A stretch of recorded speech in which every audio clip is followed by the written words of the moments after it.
বাংলাদেশ জাতীয়তাবাদী কৃষক দল কেন্দ্রীয় কমিটির যুগ্ম সাধারণ সম্পাদক ও নোয়াখালী জেলা বিএনপির উপদেষ্টা শাহ আব্দুল্লাহ আল বাকির নেতৃত্বে চৌমুহনীতে মিছিল ও লিফলেট বিতরণ করেছে বিএনপি অঙ্গ সহযোগী সংগঠনের নেতাকর্মীরা। শুক্রবার বিকেলে মিছিলটি চৌমুহনী কাচারি বাড়ি জামে মসজিদ থেকে শুরু হয়ে পুরো শহর ঘুরে বড়পুলের সামনে এসে শেষ হয়। শাহ আব্দুল্লাহ আল বাকি বলেন, বিএনপির ভারপ্রাপ্ত চেয়ারম্যান তারেক রহমান কর্তৃক জাতির সামনে উপস্থাপিত রাষ্ট্রীয় কাঠামো মেরামতের ৩১ দফা বাস্তবায়ন হলে বাংলাদেশ উন্নত রাষ্ট্রে পরিণত হবে ইনশাআল্লাহ। সকল মানুষের স্বপ্নদ্রষ্টা আমাদের শহীদ প্রেসিডেন্ট জিয়াউর রহমানের উত্তরসূরি আমাদের দেশনেত্রী বেগম গত 13 জুলাই 2023 সালে দেশের আপামর মানুষের মনের প্রত্যাশা পূরণ করার জন্য প্রিয় নেতা তারেক রহমান 31টি কর্মসূচি ঘোষণা করেছে।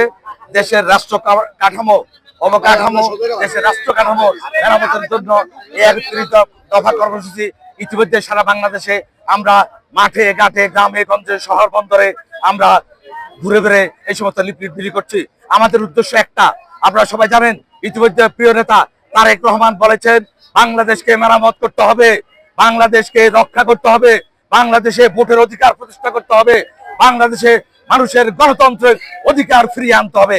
আর সেই জন্যই আমরা আন্দোলন করতে গিয়ে আমাদের হাজার হাজার নেতা কর্মীকে হত্যা করা হয়েছে, খুন করা হয়েছে। গত ফ্যাসিস্ট সরকার আওয়ামী লীগের সরকার এই দেশকে ধ্বংস করে গেছে।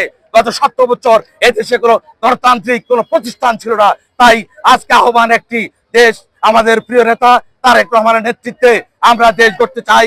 আমাদের প্রিয় নেত্রী দেশনেত্রী বেগম খালেদা জিয়া আপনাদের কাছে সালাম পাঠিয়েছেন, উনি অসুস্থ, উনার জন্য সবাই দোয়া করবেন, এই প্রত্যাশা রেখে আমরা কথা শেষ করছি। সবাইকে ধন্যবাদ। আসসালামু আলাইকুম।